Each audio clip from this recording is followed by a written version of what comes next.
देखिए मधुर दादा बहुत काव्य प्रेमी श्रोता हैं, इतने काव्य प्रेमी श्रोता हैं कि जब कोई कवि कविता पढ़ रहा होता है तो वो सोफे की टेक लगाकर कविता सुनते हैं। और अभी जब एक कवित्री कविता पढ़ रही थी वो 1.5 फुट आगे खसक आए थे।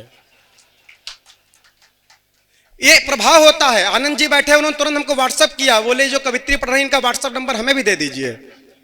हरदोई के लोग ऐसे प्यार नहीं करते कि उनका, देखिए योगिता जी ने बहुत अच्छा पढ़ा लेकिन आखिर में उनका बिछो हो गया। हम लोग इतना लंबा प्यार नहीं कर पाते। हम लोग कैसा प्यार करते हैं कि हरी वाली तुम्हारी नीली वाली हमारी। युवा बैठे, इनको 4 पंक्तियां देता हूं कि हसीनों से चोचे लड़ाते रहोगे, हसीनों से चोचे लड़ाते रहोगे, कमाई पिता की उड़ाते रहोगे, और हासिल न होगा तुम्हें मजनुओं को, मोहब्बत में जूते ही खाते रहोगे। भाई वाह वाह, जूते खाने वाह, पे ताली बजा रहे हो भाई, तुम्हारा कुछ नहीं हो सकता। हाँ, अनुभव की बात। अच्छा, युवाओं पर प्रतिभ्रष्ट होने का आरोप लगाया जा रहा है लेकिन जितने जेल जा रहे हैं वो सब 60 पार के ऊपर के ही लोग हैं। अच्छा है भाई, अच्छा है। तब एक कलम को लिखना पड़ता है कि झरे फूल फिर से महकने लगे हैं, वाह वाह, फूल फिर से महकने लगे हैं, अंगारे सोए दहकने लगे हैं, और नई जींस आई है दादी पहन के, बुढ़ापे में बाबा बहकने लगे हैं। भाई वाह वाह वाह वाह वाह वाह वाह। उत्तर प्रदेश में साहब नाम बदले जा रहे हैं, कुछ लोगों को परेशानी हो रही। अंतिम पंक्ति पर झूम जाना, अगर आपके मन की बात कहती हो कि साइकिल का तमाम कहीं काम ना कर दे, साइकिल का तमाम कहीं काम ना कर दे, योगी जी कहीं ऐसा इंतजाम ना कर दे, और टीपू को बार बार ये चिंता सता रही, आजम का योगी नाम राधे श्याम ना कर दे, आजम का योगी नाम राधे श्याम ना कर दे। देखिए उत्तर प्रदेश में चालान हो रहे हैं, बहुत अच्छा सरकार कर रही है कि जो कोविड में नुकसान हुआ है सरकार का, तो राष्ट्र की संपत्ति को जो नुकसान हुआ है वो भरेगी कैसे? हमसे भरेगी। हम तो लखनऊ जा रहे थे, एक पुलिस वाले ने हमको डंडा लगाया, बोला आप हेलमेट नहीं लगाए आपका चालान होगा। तो हमने कहा हम कवि आदमी, हमारे पास पैसे कहाँ हैं? बोले ये हमको नहीं पता। हमने मधुर दादा को फोन लगाया। और आजकल जब जिस पार्टी में विधायक की नहीं सुनी जा रही, भाई साहब बजाओ,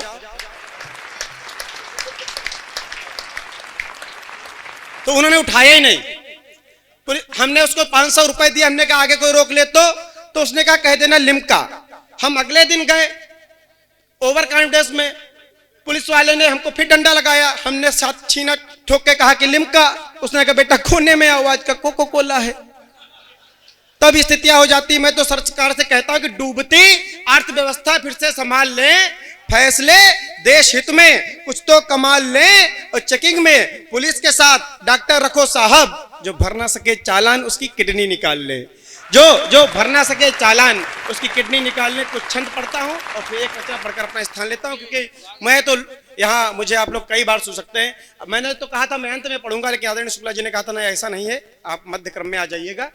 तब पढ़ता हूं कि एक ससुर और दामाद का प्रसंग, झूम जाना, कि बिटिया के बाप ने दामाद से कहा कि सुनो, बिटिया के बाप ने दामाद से कहा कि सुनो, पीते हो शराब बात हमसे छुपाई थी, और धोखेबाज निकलोगे ऐसा एहसास न था, तुम पे भरोसा कर बिटिया बिहाई थी।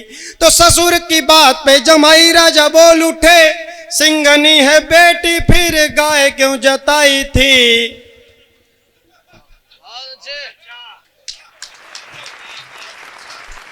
ऐसे लोग ताली बजा रहे जिनको ऐसा आइटम मिला है कि सिंगनी है बेटी फिर गाय क्यों जताई थी, और बेटिया तुम्हारी खून पीती है ससुर जी, ये बात आपने भी नहीं हमें बतलाई थी। बेटिया तुम्हारी, बहुत ज्यादा बजा दी ताली, मन गदगद हो गया।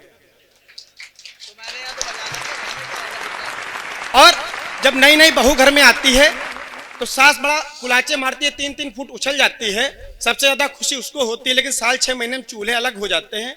सास और बहू के प्रसंग का आनंद लेना। अंतिम पंक्ति पर झूम जाना कि सास ने बहू से कहा सुनो बिटिया हमारी, संस्कार बेटों ने हमारे नेक पाए हैं, और मैं हूं तेरी माता और नंद है बहन जैसी, पिता सम तुमने ससुर ठीक पाए हैं।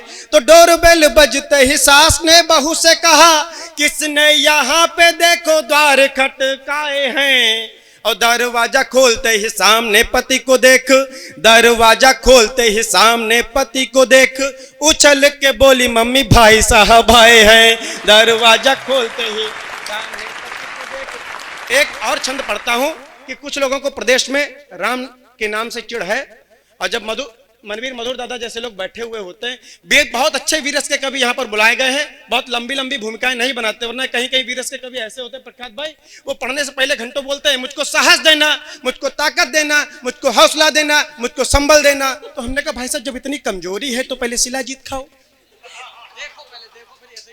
कविता बाद में पढ़ो, काहे प्राण लिए ले रहे हो। हाँ, मैं पंक्ति पढ़ता हूं, अंतिम पंक्ति अगर आपके मन की हो तो हाथ खोलना कि पावन सनातन धर्म में लिया जन्म, ओढ़ा फिर भी न राम नामी चोला जाएगा। कि पावन सनातन धर्म में लिया जन्म, ओढ़ा फिर भी न राम नामी चोला जाएगा।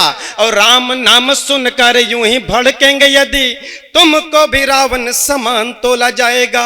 राम नाम सुनकर यूं ही भड़केंगे यदि तुमको भी रावण समान तोला जाएगा। हरकत यूं ही गर आपकी रही जनाब, हरकत यूं ही गर आपकी रही जनाब, 22 में फिर नहीं खाता खोला जाएगा। हरकत यूं ही गर आपकी रही जनाब, 22 में फिर नहीं खाता खोला जाएगा। और राम नाम से है तुम्हें इतना विरोध, किंतु मरोगे तो राम नाम सत्य बोला जाएगा। राम नाम से है तुम्हें इतना विरोध, किंतु मरोगे तो राम नाम सत्य बोला जाएगा।